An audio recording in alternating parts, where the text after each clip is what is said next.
Hello everybody, you're listening to The Archer on 106.6 FM Wickham Sound. I'm your host Dane Cobain. This is the weekly radio show where we chat about the local arts news. We have a different guest on each week. We head over to the Rhylight Zone for a short story and or some poetry. And we catch up with Twangling Jack Ford over in the Oak Shed for a weekly album review. As always, you can find us on Facebook. If you search for The Archer on Wickham Sound, you should be able to find us. And you can reach out to me here at the studio on dane.cobain@wickhamsound.org.uk. That's dane.cobain @wickhamsound.org.uk. And I'm particularly keen to hear from poets, performers, musicians, people with MP3s to share local arts news. Don't hesitate to get in touch. You can also listen to us on Catch Up. We are every Wednesday on Wickham Sound. We're on the Wickham Sound Listen Again, iTunes, Spotify, and wherever else you get your podcasts. Please do leave a short review on your podcast platform of choice. So this week is the first ever catch-up show. So we're going to catch up with some previous guests. We have 3 different guests. We're going to have about 10 minutes chat to each of them. And we're going to see how this format works. And hopefully we'll get some more previous guests on. I'm trying to keep it so there's been at least a year since we chatted to them, so that we don't just end up speaking to the same people over and over again when I can't find any guests. As I say, I'm also looking for new guests as well. So if you're interested, get in touch. Before we do that though, we're going to head over to the Rhylight Zone for the latest instalment of Insomniac by myself, Dane Cobain. This is a novella that's in my collection, Scarlet Sins, available where all good books are sold, and also Amazon. Yeah, Insomniac. Week 51, day 6. Kate was in the hospital and it wasn't looking good. She'd been unresponsive ever since she'd been piled into the back of an ambulance and raced through the streets to the emergency room with her mother still beside her in her dressing gown. The hospital staff had tried to remove her so they could carry out a proper diagnosis, but Kate's mother had refused to budge and fought tooth and nail until even the security staff didn't have the heart to restrain her. "Call Dr. Jalopnik," she was shouting. "I don't care what time it is. Wake her up if you have to. Call Dr. Jalopnik at the Sunnyvale Centre." At first, they ignored her pleas as the mad ramblings of a hysterical mother. But when Kate continued to be unresponsive and they started to run out of options, one of the juniors eventually started to listen. "Maybe we should do what she says," the doctor said reluctantly. And so they did. Dr. Jalopnik was asleep when they called her, but she answered the phone on the 5th ring and told them with a weary voice that she'd be there as soon as she could. "I can go without sleep for one night," Dr. Jalopnik said. "If Kate can do it for months on end, then I can skip a couple of hours. I'll be there as soon as I can." But for the doctors in the ER, soon wasn't soon enough. Despite their best efforts, Kate continued to be unresponsive. They tried fixing her up with a cocktail of stimulants and amphetamines, ran a number of tests that were designed to produce a response, and even ran an ECG to see what was going on inside her head. There was activity there, which meant she wasn't brain dead. But she also didn't react to any external stimulus. By the time that Dr. Jalopnik arrived at the hospital, it was official. Kate was in a coma. Week 52, day 2. It had been a year since the day that everything had gone wrong and Kate's OCD had launched itself into overdrive. Kate was in the nowhere, the blurry in-between that served as a link between Zeb's world and the real world. Her eyes had been closed to protect them, but her ears were still open and she could hear the world around her. She heard her mother prattling on about the latest comings and goings on the street they lived on and the love affairs in the soap operas she liked to watch. The conversation was so boring that Kate was almost glad that she couldn't reply. The downside was that she also couldn't get up and walk away. The worst part of it all was that, coma or not, she was still awake. It seemed that her sleep, consciousness and coma states were subtly interrelated and subtly different, and she would have done anything to have been able to finally drift off.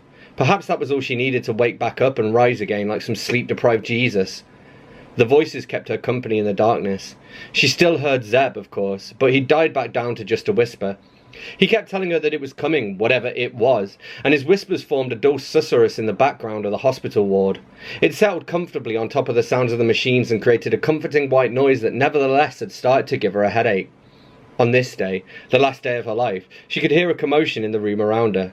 She couldn't place all of the voices, but she could pick out her mother, Dr. Jalopnik, 2 of the nurses who'd stayed by her side since she'd entered the hospital, and an unidentified male voice that she'd never heard before.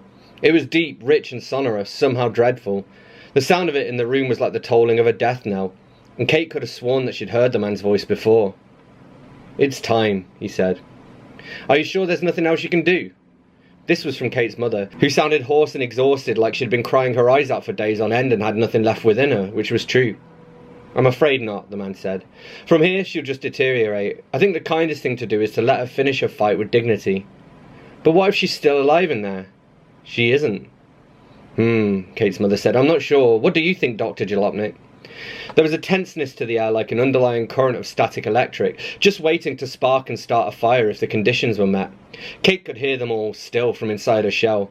She thought about trying to call out to them, to make herself heard, but then she thought, what's the point, and stayed stum. Does she have any other next of kin? Dr. Jalopnik asked. Kate's mother shook her head. Just a sister, she said, but this insomnia has driven a wedge between them. She wouldn't even come to be at her bedside. No, it's just me. Then as her next of kin, Dr. Jalopnik said, the decision is yours and yours alone. But remember that your daughter has an incurable disease. Even if she were to somehow come round, she'd still be doomed to a slow and painful death. And besides, the latest scans aren't encouraging. The activity in her brain is quickly dwindling. Even if she were to survive, she'd almost certainly be brain damaged. In most cases, I'd say you should hold hope in your heart for as long as you can, but in this case... There was a pause. What? Kate's mother asked. She's too far gone, Dr. Jalopnik said. I'm sorry. We just don't have enough information on fatal familial insomnia. There's no treatment, no nothing. We did all we could. So shall we continue? The unfamiliar doctor asked. Should we turn off the life support?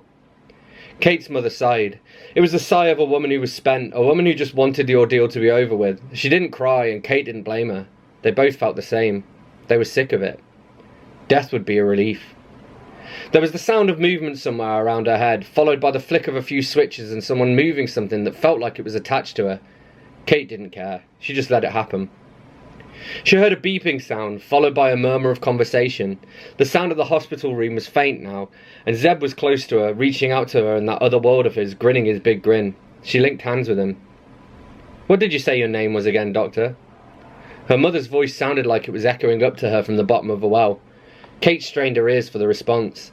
It was the last thing she ever heard before crossing that final frontier. My name's Dr. Sebastian Hawking, he said, but there's no need for us to be so formal. Please, just call me Zeb. And then there was nothing but darkness. That was the latest instalment of Insomniac by myself, Dane Cobain, for this week's entry into the Rhylight Zone. You're listening to The Archer on 106.6 FM Wickham Sound, and this is Frank Birtwistle with Winter Hill.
what you're built to do. You feel it moving on and on and on when you're happy in the rain.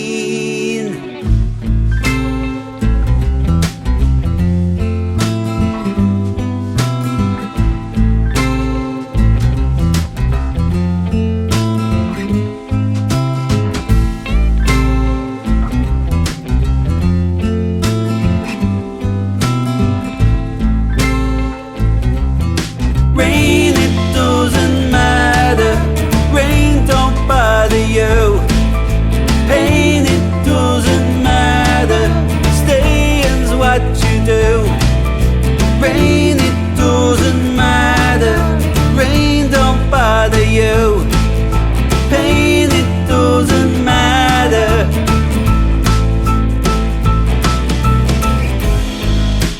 Used to love going through when you come back home. Well, it feels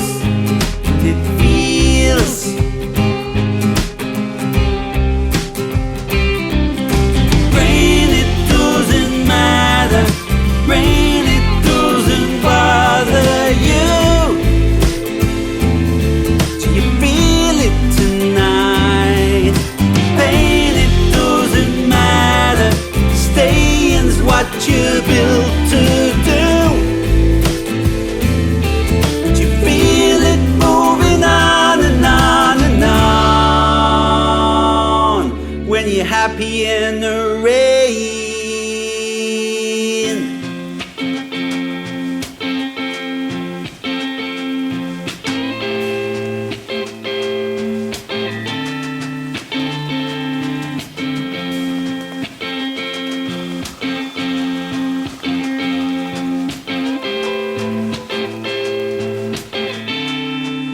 It's getting harder.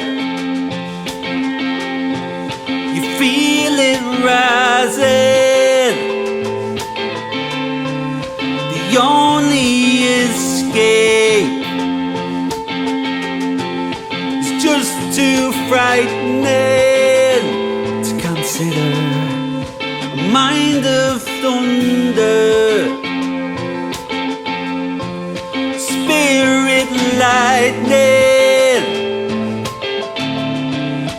crashing slowly, slowly, slowly, slowly, slowly, slowly down. Ba-bow, dee-dee-dee, ba-bow, dee-dee-dee, ba-bow, dee-dee-dee, yeah. Ba-bow, dee-dee-dee, ba-bow, dee-dee-dee, ba-bow, dee-dee-dee, yeah, yeah. Ba-bow, dee-dee-dee, ba-bow, dee-dee-dee, ba-bow, dee-dee-dee, yeah. Ba-bow, dee-dee-dee, ba-bow, dee-dee-dee, ba-bow, dee-dee-dee. That was Rain by Maz Manzini, and before that we had Winter Hill by Frank Birtwistle. You're listening to The Art Show on 106.6 FM Wickham Sound. I'm your host Dane Cobain, and it's time for us to crack on with our catch-up series with today's, our first catch-up ever with previous guest, author Roni McFadden. So obviously you got in touch with me because you have some exciting new news. Well, the first question really is, what have you been up to since last time we spoke? So I think we last spoke, I've got it here actually. We last spoke in April 2023, so about a year ago. What have you been up to over the last year? Well, in the last year, we have a adapted screenplay from The Longest Trail. Very cool. And it's been optioned for a movie, and it is sitting in the hands of 3 large production companies, just waiting to see what gets decided. So that's pretty exciting. You know, just the wheels of Hollywood move really, really slow. So it's taken a couple of years to get to this point. So now I'll probably have to wait another couple of years. But anyway, it's moving forward. So that's pretty exciting. Cool. Awesome. And you mentioned you've been working on a new book that's out now as well. So what is the new book called and what's it about? It's called Romeo and Amelia, and it's a story about my horse, my beautiful Leopardapalooza, and a disabled girl that lives down the street. And how when I met her, I found out she loved horses, and then she found out I had one. And long and short of it is, they met. She's ridden him a couple of times, and she's 12 years old. And I had the idea of writing a book about her and the horse, and then I had her tell the story from her point of view. So it's already won a Spur Award from the Western Writers of America, and it's entered in a bunch of other contests. It's been out since November. So that's pretty exciting. It has pictures. Stephen from Genius Books helped me do it all. And I took actual photographs that I had, and then we kind of Oh, yeah. took a filter and made them look kind of dreamy, like, you know. Stephen did all that, and it turned out really, really well. So the subtitle is How One Brave Girl Rose Up from a Wheelchair onto the Back of a Horse. Awesome. So that's pretty cool. Well, and I suppose as well, you know, the thing with horses that they're sort of super intelligent, but that, I mean, any kind of companion animal, I suppose, like, you know, you see it with Mhm. dogs as well, and you get like you get talked about like, you know, therapy animals basically. So I suppose Yeah, there's, do you think exactly. horses are naturally suited to Hmm. being a therapy animal, I suppose? They really are, and it's amazing to watch them. Watch them. Their whole personality and demeanor changes when they're around a person like that. I Hmm. mean, my horse, he's almost 23. He he's a butt when I'm on him. You know, he misbehaves and does everything. You know, fights me, and then I put a person like Amelia on him, and he's just an old plug who totally understands his job. I Yeah. can put a baby on him. I can put disabled kids on him, and I can put adults on him for a little bit more excitement. Awesome. And does Amelia help with, you know, with upkeep? Is she there sort of helping to brush the horse and things like that? Not Or that she did brush him a couple of times, and she has problems with her legs. So yeah, that's about all she can do is stand there and brush him just for 5 minutes or so. yeah, And then she gets on him and rides him. And after about probably 10 minutes, she's tired and needs to get yeah, off. But she loves him. She's got horses plastered all over her room and plays video games all about horses. And she's just had another surgery. So she's had multiple surgeries on her legs and on her spine, mm, and she's blind. Mostly, she can read up close like that, yeah. but she's a wonderful girl. She's mainstreamed into the school system here, so she goes to school with all the normal kids Yeah. and is very popular at school, especially after the book came out. Yeah, I can imagine. Yeah. And what was it like to work with her to write the book? Have you ever written a book with somebody else before, or was this your first time? This is the first, well, actually, my first book, Josephine. I don't know if we talked about that last time. This is Josephine. So this was a true story that happened with I worked at a horse vet's office. And so Hmm. this was a true story that happened with a great granddaughter of Seabiscuit, the famous racehorse. And I Yeah. had a co-author on that book. Um, but with Amelia's book, I had her over here and I interviewed her, asked her all these questions, wrote down her answers, and then I kind of just formed the story from that in her words. So that Cool. it was interesting. And have you heard? I mean, again, you said that she's pretty popular at school now that the book is out. Have Mhm. you heard from her or from, you know, any of her friends what the feedback is like amongst the younger readers? Oh, they love it. They love it. It's in the school now. It's in the library. And our local bookstore is carrying it now too. Cool. I mean, Yeah. have you got any plans to go into the school and give a talk? And I suppose another question as well. How many of those kids want to come and ride your horse now? Well, at our church, I usually have all spring and summer. There's groups of kids that come out and ride him around in the pen. So Hmm. he gets used quite a bit by the kids. And I'll go in and talk to the schools if they want me to. I haven't been invited to yet, but I am doing a book talk on my other book for the Backcountry Horsemen. And I did lots of book talks for Josephine when it first came out in 2010. Yeah. I went to a lot of elementary schools on that one because it's a book about death for children. Josephine's mother dies, and we have to find a mother for her. So it was pretty well done. All the publishers and editors said, "Oh, you can't write a children's book about death. It just won't. You just can't do that." And I went, they have grandparents that die. They have goldfish that die. Every child experiences death in one way or another.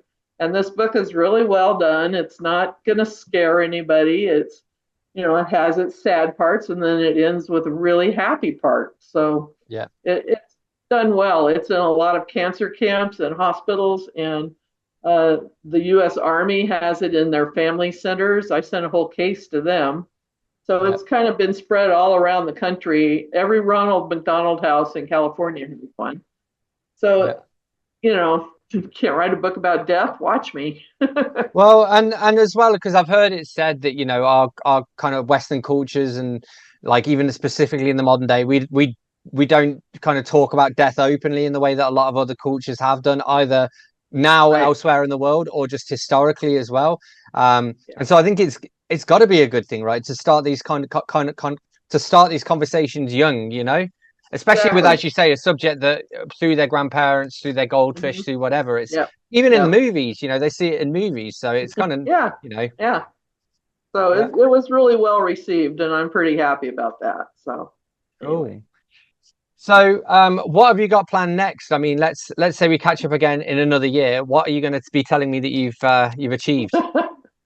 Oh, I've got several in my head. I just don't know how I'm going to get them down on paper. A lot of people want me to write a sequel to The Longest Trail because there's still a lot of stories from that period in my life. So I might try to do that. I'm trying to do research on the history of the Ridgewood Ranch, which is where Seabiscuit resided when he retired and is buried. And there's quite a history on that ranch that dates back to the 1800s, and I've kind of been researching that. We'll see. I don't know yet. Cool, awesome. And one other question before I get to my last one. I like to ask people what the last book they read was. What have you been reading recently? Ooh, I read. Oh gosh, because I listen to books. I don't read too much. The Last Midwife was the last one I listened to, and I'm getting ready to listen to John D'Amore's book Rubdown. He writes from his time among the mobsters in Las Vegas. Really interesting. So I'm getting ready to read his book. That does sound though like almost as far as you can get from your books. Yeah. Cool. And where can people follow you and get in touch and buy copies of your books? My books are all on Amazon, of course, and also on Ingram Sparks. My website is thebiscuitpress.com, and all the information on The Longest Trail and the screenplay and merchandise that I have calendars and greeting cards with my horse for sale on my website. So it's thebiscuitpress.com. That was a quick catch up with previous guest author Roni McFadden. You're listening to The Art Show on 106.6 FM Wickham Sound. I'm your host Dane Cobain, and this is Clive Whitelock with The Wanderer.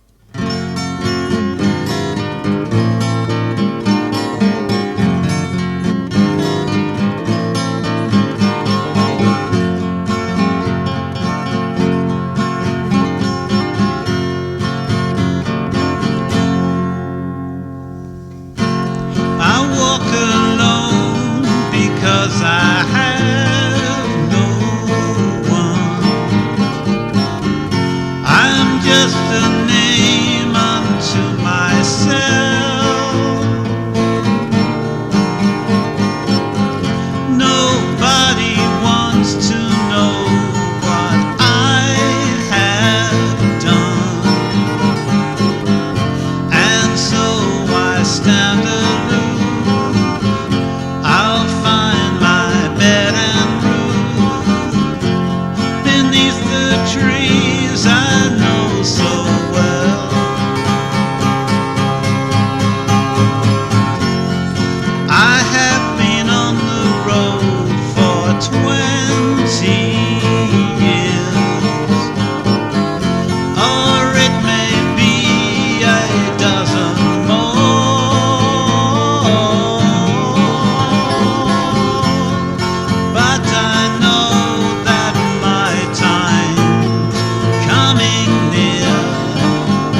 That was The Wanderer by Clive Whitelock. You're listening to The Archer on 106.6 FM Wickham Sound. I'm your host, Dane Cobain. And it's time for us to catch up with another previous guest. So here we are in conversation with Jana Brown. What's new with you since last time we spoke? Oh, goodness. So it's been, oh my God, it's been like 18 months since we last were on the show. Something like that, give or take. So since that point, I have continued to be a grandma to the cutest grandson on the face of the planet. And anybody who wants to fight me, come at me. He's adorable. Creatively, I released another nonfiction book on doing self-editing. I am an editor, and there are so many things that I ran into over and over again, and people would ask me about that finally I just wrote a book for it and said, okay, if you're running into editing problems, if you want to have your manuscript all nice and clean and shiny before you give it to an editor, here is a book just for you. Go through, fix all these things, and our lives will all be easier. So that was lots of fun. And then just recently, it is 2024, May of 2024 now.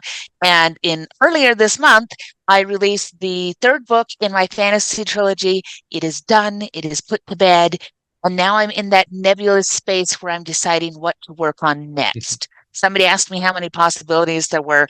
And I think I counted, like 16 different series that I have snippets of ideas for, or partial outlines, or what have you. So we're in that space where I'm clearing a lot of stuff off my plate that got pushed back by the release.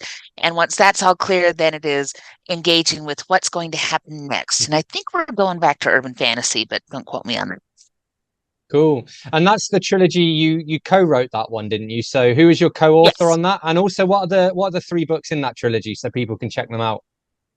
Yeah, so the 3 books, it's the War of the Lit trilogy. It's Death's Knight, Life's Daughter, and Osephin's Chosen. And that was co-written with Matthew T. Summers. He's a really good friend of mine that we actually met. This tells you how old I am, if the grandma thing didn't already tell you that. Matt and I met writing play-by emails back in the very early 90s when I was in college, because that was a thing that I got into, and we had so much fun. And we met writing an X-Men fan fiction play-by email. So you made up your own mutant characters, and then you wrote stories with them. And we wrote so well together that we've stayed connected since then and written some other stuff off and on. He's a published author in his own right. I published stuff in my own right. And then I had an idea and went, I would really love to bounce this off of somebody. So I bounced it off of him. And just as a lark, he wrote me back the next section.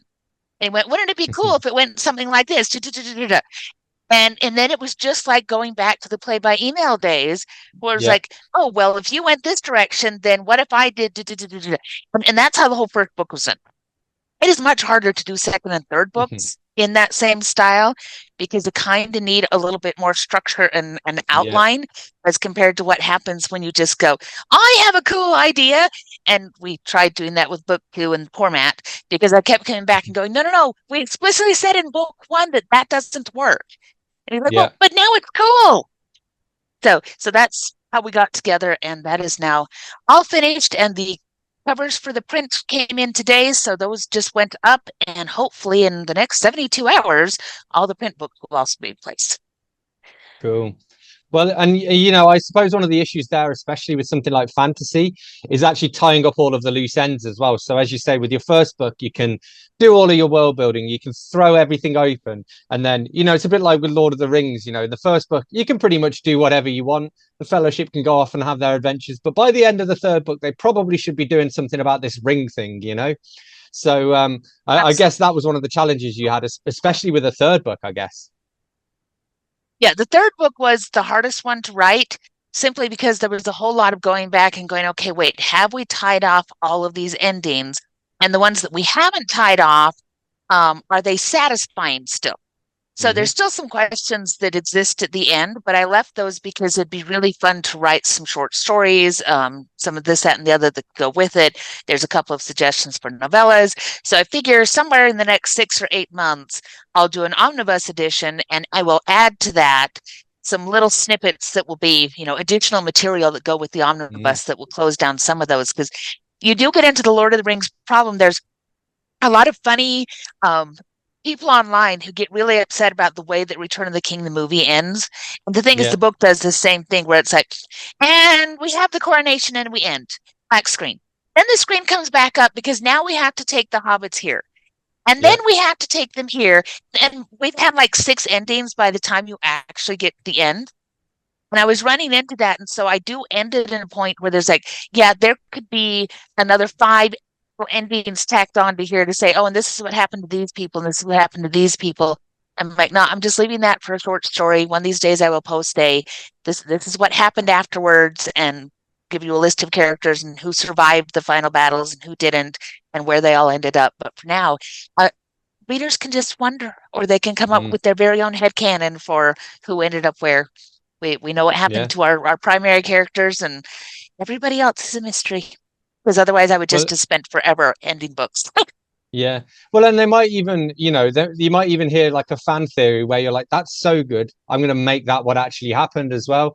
But funnily enough, I mean, that reminds me, well, one thing I realized the other day, and I'd forgotten about this, but they do kind of nod to the end of Return of the King in the Fellowship of the Ring movie, because Frodo sees the Shire burning in the Mirror of Galadriel. But it's never kind of clarified that actually that is what happened afterwards, But I think it's nice that there is then something for the readers, for people who've seen the movie first, to then go and read the books. But it reminds me, you talking about that, I saw Prince perform in about 2010, and he did the same. So obviously it's music rather than fiction, but he had, I think he had 4 encores, and by the time he did the 4th encore, there was just the crowd was pretty lackluster by that point. He's expecting everyone to cheer and say, one more song, and everyone was just like, we've had 3 of these already, we don't need another one. So I suppose that is a risk that you can run into, which it sounds like you've kind of dodged nicely, but also came up with a way that you can go back and revisit that series if you want to. Well, and I can see, like you say, what do readers latch on to? Is there somebody's story, like my daughter? So my husband is now reading these books out loud to my daughter. They're a tiny bit old for her, but he's really, really good at editing out anything that he thinks is going to scare her. He's good at that. But she has fallen in love with 2 particular characters that really don't get a defined ending. We know where they came and that kind of stuff. And so she already has in mind exactly what happens to them. And listening to her talk about what she thinks should happen to them, I'm like, ooh, like you say, that might be a really clever idea. And I have to wait till we actually get to the end and see if she still feels that way, because we're only about a third of the way through the last book. So I have to see if she still loves them that much by the end. But at the moment, it's so funny because she's 11. And at the age of 11, she's got a whole lot of romance going on in her soul. Yeah.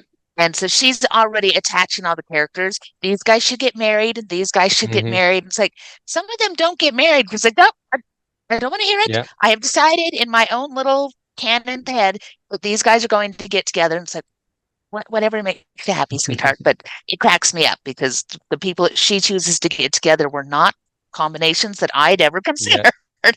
It's amazing because they come up with these things that you're like, that's really cool. Never would have gone there, but really cool. Yeah. Cool. And so you mentioned your book on self-editing as well. So what's that book called? That's called Steps to Self-Editing. It goes with, I did a previous book called Paths to Publishing. So now I've set myself up with, a certain title thing that I'm going to have to figure out for all books that come after this. But Paths was all about making the decision between, do you want to be traditionally published? Do you want to be self-published? Do you want to try for hybrid? What are the pros and cons? What are contract side? All that kind of stuff.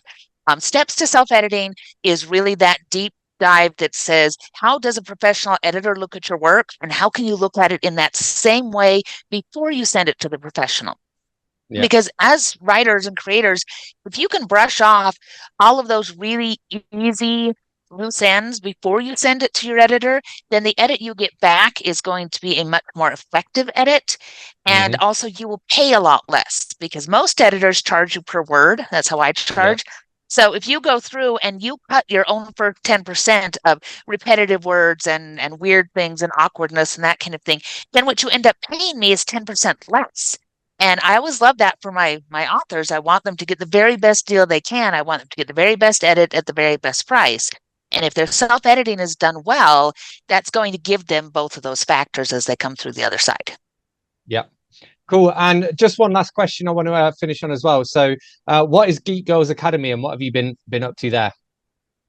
So the Geek Girls Academy is a collaboration between myself and CJ Anaya, who is Amazeballs. I think you've done an interview with CJ too. I He's up think to all so. sorts of cool stuff. I start Yeah. to run out. I've like forget who I've spoken to after a while. I have to go back into my list and check. And just get the whole list. So what we did is we are both author educators. So we're authors in our own right, but we like to teach creatives, how do you create things all the way from a craft point of view to actually getting it out there, doing market analysis, marketing, all that kind of thing. And we worked for various companies doing that. And then we brought ourselves together to create our own company where we could really teach those things any way that we wanted to. So we have a website at geekgirlsacademy.com. We have a Teachable where we've started putting up courses for how to do your market research, how to do your promotions, how to do all that kind of stuff. We go to conferences, we do all that kind of stuff. And there may or may not, fingers crossed, be some collaborations coming up with some other companies that will also help us to get our message out a little further, get a little bit more of an audience. But yeah, Geek Girls is all about teaching people and making it so this whole process is a lot easier and a lot more straightforward and a lot more successful. And we love that for everybody. Awesome. Cool. All right. Well, we'll check back in with you in another 18 months and see what series you've worked on next and how Geek Girls is going. Woo! We love that. That was our catch up with author Jana Brown. You're listening to The Art Show on 106.6 FM Wickham Sound. I'm your host, Dane Cobain, and this is Caitlin McAvoy with Loving Me.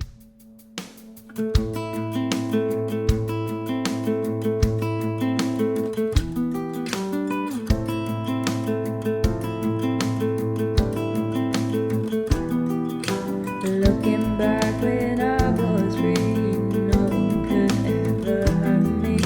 But now the hurt is all I see. Happy is no guarantee. Going way back to the days, no hurt or pain to guide the way. All that's left now is to say, those feelings are to stay.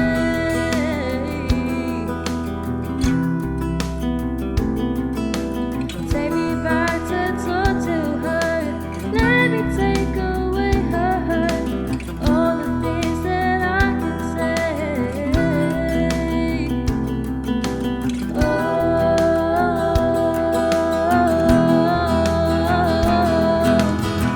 Let me tell you a secret. You were worth more than you know. Wish you could have seen it. You were more than you believe. Trust your heart, forget the past. Sometimes we all fall apart. You were more than you believe. Love me. The days are passing so slowly, but happy days will come for me. Just need to stick it out, just freeze. Don't complicate the feelings, please. Never heard but always spoke. Learned that no one wants to know. All those feelings make me low. But one day I will glow.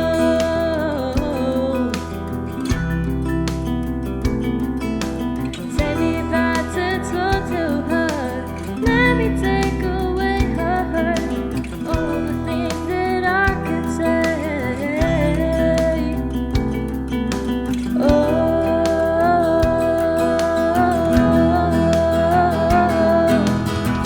Let me tell you a secret. You were worth more than you know. Wish you could just see it. You were more than you believe. Just trust your heart, forget the past. Sometimes we all fall apart. You were more than you believe. Love me, love me, oh.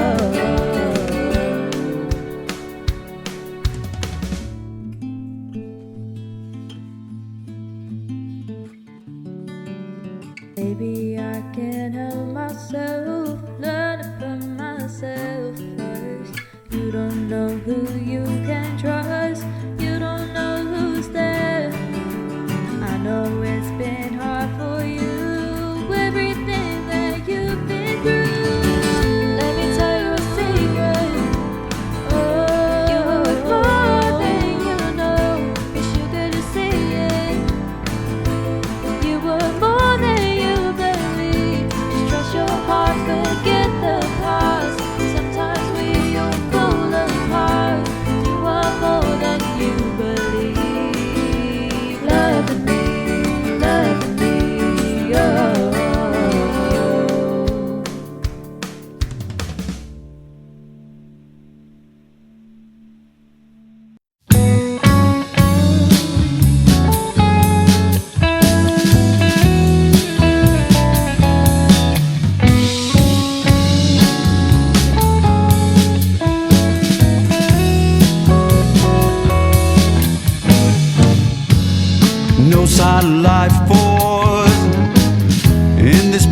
where we live. People queuing for divorce, like they're given a gift that keeps on giving through those long winter nights. Drink lots of water, all the doctors advise. There's no serenade when it's all said and done. There's only one choice: get the job done. It has to be good, it has to be sound, it has to be justified. That's what we found.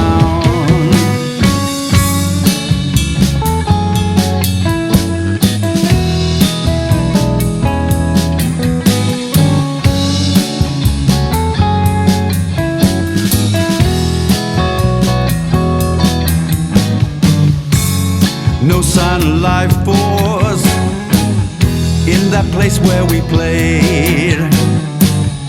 No redeemable features, just so hot in the cage. We gave it all and got naught in return. Here's our next number, I can't wait till it's done.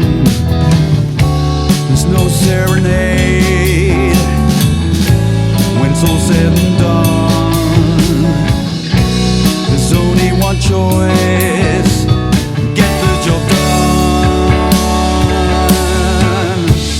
It has to be good, it has to be sound, it has to be justified. That's what we found.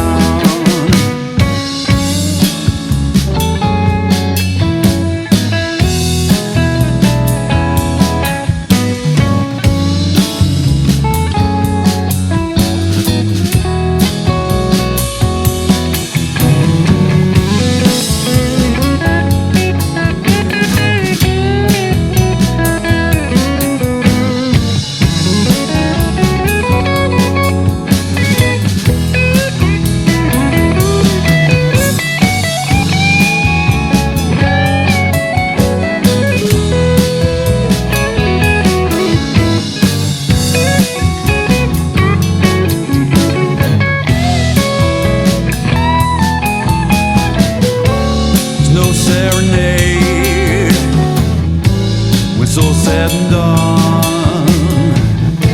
There's only one choice: get the job done. It has to be good, it has to be sound, it has to be justified. That's what we found.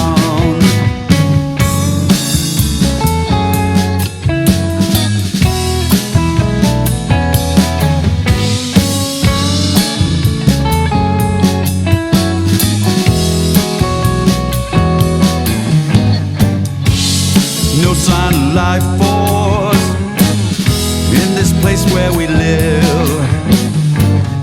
People queuing for divorce, like they're given a gift, which keeps on giving through those long winter nights. They drink lots of water,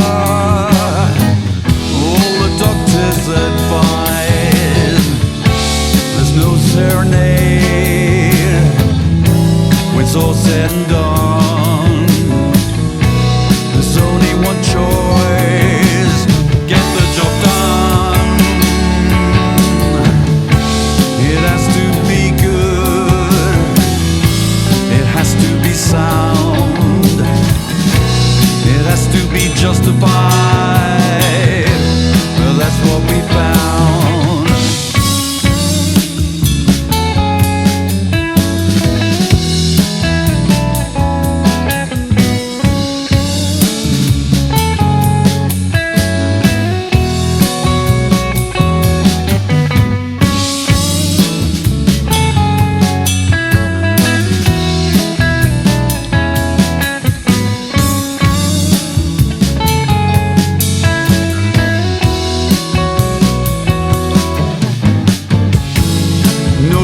life force.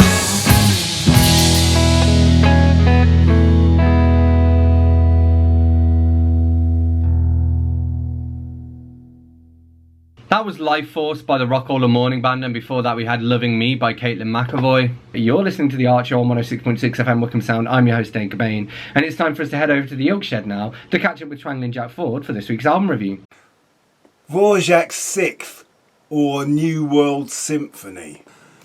An LP I got for £1 in the charity shop in Cosy Corner, Hazelmere. At my junior school, assemblies would start with the playing of a piece of classical music. It was often old scratchy 78s. The kind of thing played would be the popular light classics, like the 1812 Overture, Peter and the Wolf, Beethoven's Pastoral Symphony, The Planets and The Lark Ascending, all pieces the length of one side of a 78. As an adult, I would occasionally buy compilation albums which reduced the great classical works to similar length bite-sized pieces. I would buy these cassettes to play in the car alongside Springsteen and Tom Petty. At senior school we had music lessons, and in the Dvorak's Sixth lessons we learnt how the music was inspired by the composer visiting America and seeing the birth of a new world. It was pointed out how the great sweeping sounds were inspired by the sight of the great prairies. We would hear similar sweeping strings in films like The Big Country and How the West Was Won, and that would reinforce that image. This symphony starts with horn fanfares that are instantly recognisable, probably from TV documentaries and adverts. It ends with another fanfare type piece that I recognise as being a large part of one of my favourite rock instrumentals, America by the Nice. The whole thing is chock full of evocative melodies, but it is the second movement, the Largo, that is the most recognisable. We had been trained to hear this music and think of wagon trains and canyons, but an advertising agency spoilt it all by playing the theme from the Largo as the background music to a Hovis ad. Over a mournful brass band, the narrator talks about taking bread to the top of the world, as a flat-cap delivery boy pushes his bike to the top of the hill to deliver that last loaf, and then to coast downhill. The view of this steep cobbled street of houses, and that mournful melody, was now the sight and sound of life in a northern town in the 20s or 30s. Right up until TV started to eat itself with TV programmes about TV, and we found out that the hill was actually in Dorset. Dvorak's Sixth Symphony, The New World. Big thank you to Twangling Jack Ford for this week's album review. As always, you can reach out to me here at the studio by dropping me an email on dane.cobain@wickhamsound.org.uk. That's dane.cobain@wickhamsound.org.uk. I'm particularly keen to hear from poets, performers, musicians, people with MP3s to share local arts news, etc. Don't hesitate to get in touch. You can also find us on Facebook. If you search for The Archer on Wickham Sound, you should be able to find us. And we are repeated on Wickham Sound on Monday nights. We're on the Wickham Sound Listen Again, iTunes, Spotify, and wherever else you get your podcasts. So I'm going to leave you one last tune for this week. This is Humans Can't Reboot with Nuclear Love. I'll catch you next time.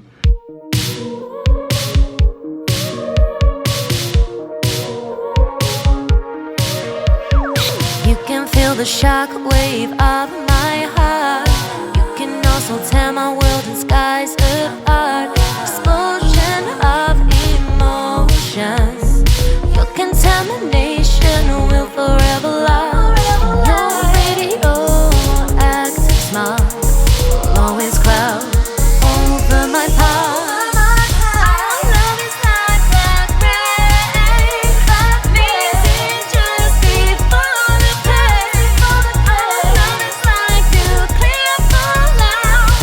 Just